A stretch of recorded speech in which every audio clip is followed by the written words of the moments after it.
This is The Herd. Wherever you may be and however you may be listening. Live in Los Angeles on iHeartRadio, Fox Sports Radio, and FS1. It is so great to have you in.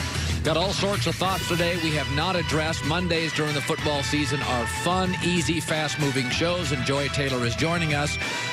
Just told us about Cam Newton's out for a while. Also, Joy will have the very latest 30 minutes from now on Saquon Barkley and all these stories. The league is sort of taking shape now. Is that fair to say? Yes, we have a better idea of a lot of teams and what they're capable of. Yeah, there's now. one awful team, but even I'll defend Miami. They have a plan, they have a direction, and they played their butts off yesterday. They got beat. They did. They played hard yesterday, and I'm not sure the Jets did. So, all right, you guys ready to go? Every Monday at this time, I have strong opinions. Many of you like them, many of you do not. But when I'm wrong, I just say, okay, whiffed on that one. Here we go. Where Colin was right? Boy, I've been money on Blazing 5. 4-0-1 yesterday. Called the Giants upset. Called the Rams over the Brown. I said the Lions would give Philadelphia fits, and the Steelers lost but covered. Now, I got some breaks. The Niners basically gave that puppy away. They tried to anyway. I also do a Saturday podcast, and I do a bonus pick just on that. And my bonus pick was Saints would cover against Seattle. So in the last couple of weeks, we have been on fire. This is probably the early season is the hardest for me because a lot of teams have new coaches, new coordinators, and don't have an identity. So it's hard for me to get my arms around teams in the first couple of weeks. I've already made my Blazing 5 picks for this week because I think it's easier now to see what teams can do and what they can't. So we're off to a really hot start. Where Colin was wrong. Not only, it's not just that Michigan lost, it's how they lost, 28-0. And again, Wisconsin has the best running back in the country, maybe the best offensive line, and this is the best Wisconsin defense I've ever seen. But where I'm really wrong on this is I always felt Harbaugh came into a school and added a layer of toughness. He did this at Stanford, where if it was a backyard alley fight, you would take a Harbaugh team. But Urban Meyer, and I don't think he enjoyed doing this, called out Harbaugh on this very issue. It's all about toughness and effort. That's the first place you start. I'd have a team meeting. I'd go through every play. It'd be miserable. Forget spread. This conversation is well beyond that. There's about a toughness, and it has to be. It has to be. How did that happen? I mean, it's got to be toughness, and it's got to be effort. Because you cannot start saying that there's NFL players all over that field. What are we talking about here? Yeah, they have no identity, and maybe it's Josh Gaddis, the new coordinator. I heard basically Harbaugh hired him without a face-to-face meeting. That's not great. And I understand as a college coach, you're losing coordinators constantly. And Gaddis is known as a little bit of a self-promoter, whatever. That's Jim's responsibility at $7 million a year. You know, I had talked to Jimmy Johnson yesterday. He said the two things you got to get right as your football head coach. You got to get the offensive line right and the offensive coordinator right. And right now, it's not working for Michigan. Where Colin was right? I'll say it again with Cam Newton. Stop telling me they don't have weapons. Carolina's weapons are excellent offensively, and Kyle Allen used all of them yesterday. Curtis Samuel's a great young receiver. DJ Moore, to me, is more talented. Christian McCaffrey's a little bug. Can't even see him, and the guy's strong and runs. Greg Olsen, he's a Hall of Fame tight end talent. Cam, you got to see him once in a while. I saw Kyle Allen do things like audible, check down out of plays, check out of bad plays. Stop telling me Cam doesn't have weapons. Now, Cam's hurt now, and I'm not denying that. But this is not about a personnel issue. This is a Cam who's distracted issue. By the way, he's doing Instagram fashion shoots before the games on Sunday. Stop it already. Where Colin was wrong. The Steelers season's over. Listen, I said it, then I said, no, I'm wrong. And then I watched them, and it's over. They've just lost too many good people. I mean, Le'Veon Bell. They have no running game now. James Conner has regressed. I like Juju Smith-Schuster, not Antonio Brown. They've lost Big Ben. They lost Ryan Shazier. And they've got good young players filling in, Mason Rudolph and Juju Smith-Schuster and Devin Bush. But they're kids. You don't win in this league with kids.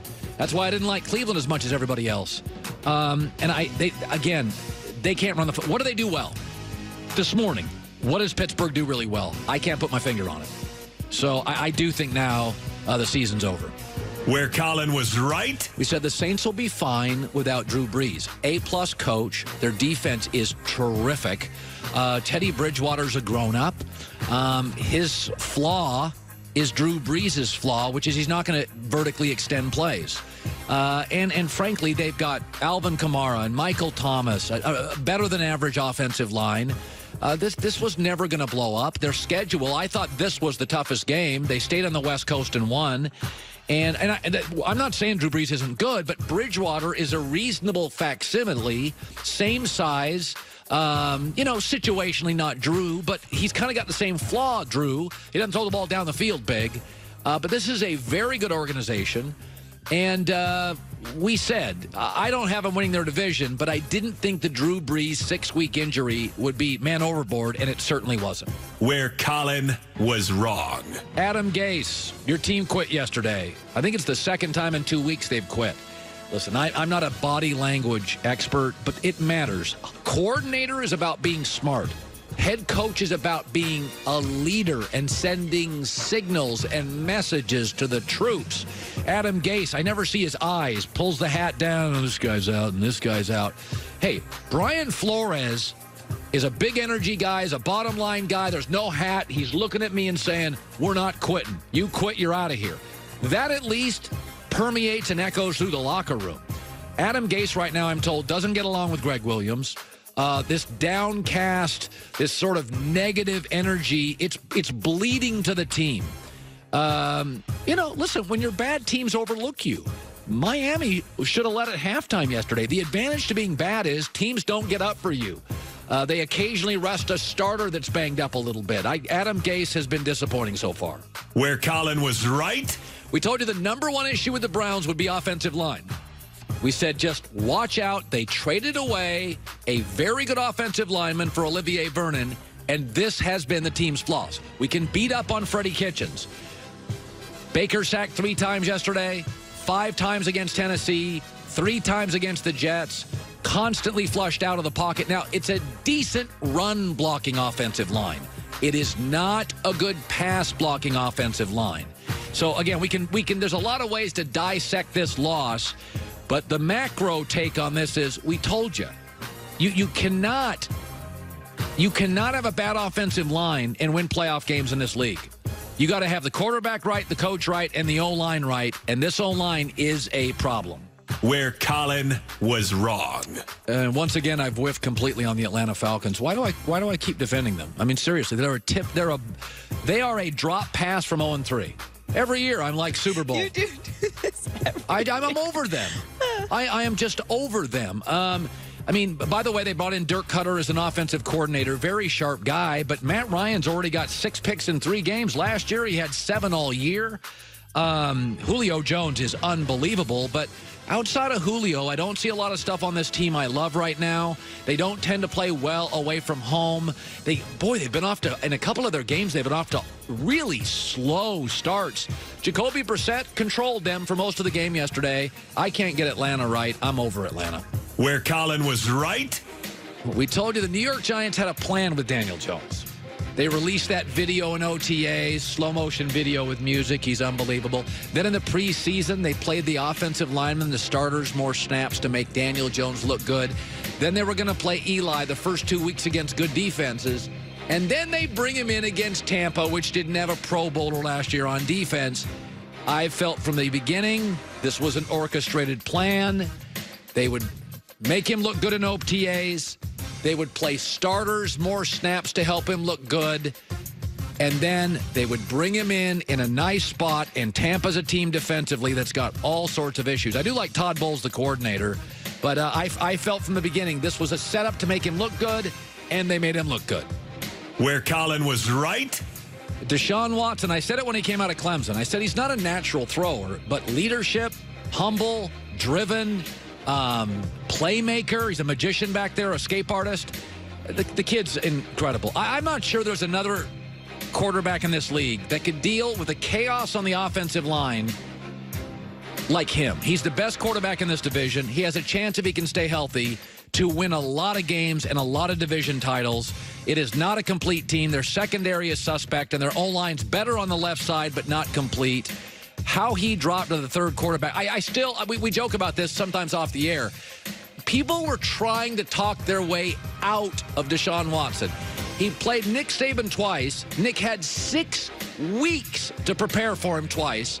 Had a total of 20 NFL players on those defenses, and they couldn't stop him. Nick Saban doesn't lose with 6 weeks to prepare. He split with him, and he couldn't stop him. Deshaun Watson's magic. Where Colin was wrong. Finally, Game of Thrones dominated the Emmys again. I guess ice zombies, dragons, and sorcerers are still cool. How can a show that nobody liked at the end of last year win? How can a show that nobody can see won? They shot this thing in a closet. It's so dark. I can never see the characters. And by the way, it's supposed to be in this amazing, I don't know, it's supposed to be like in a time far away, like the 15th, 16th century. It's not a real time. Well, they're trying to make you believe it's not like based on a true story. Okay, but then how come there's a Starbucks cup in one episode they left on? Because it was the last season and everyone was tired. Okay, and there was a Ford F-150 in another episode parked in the back. Again. And there's a water bottle. You can't win an Emmy if you can't take Starbucks cups off the set. It's one of the greatest shows ever made in the history of television. Except for the fact that everybody hated it last year. They didn't hate it. They just would have liked it to end differently. If I left this on the set, would I win an Emmy if I turned this in? Hi, everybody. Welcome to The Herd. And this was on the whole show, and you couldn't see my face. In all fairness, it wasn't that obvious, and it's because half the world watched the show that they noticed that there was a Starbucks coffee. You know, it's long shoots, very cold. You can't see it. It'd be like turning the show off, turning our lights off here, and I win an Emmy. You can't see anything. I disagree. I have seen every episode of that show. Barely. You have glasses, otherwise you couldn't. Game of Thrones is amazing, Colin. It's not for everyone. I understand. It's very divisive. We're going to turn in our Emmy reel this year for The Herd. Everyone wants to act too cool for the dragons and stuff. I get it. Well, I'm a never nerd. Existed, so. All right, great to have you in. Trent Dilfer's right around the corner. Michael Vick as well. Every car comes with its share of stories, all right? That ding in your bumper when you nervously picked up your first date. Oh, I remember those. I can remember the first date with my wife.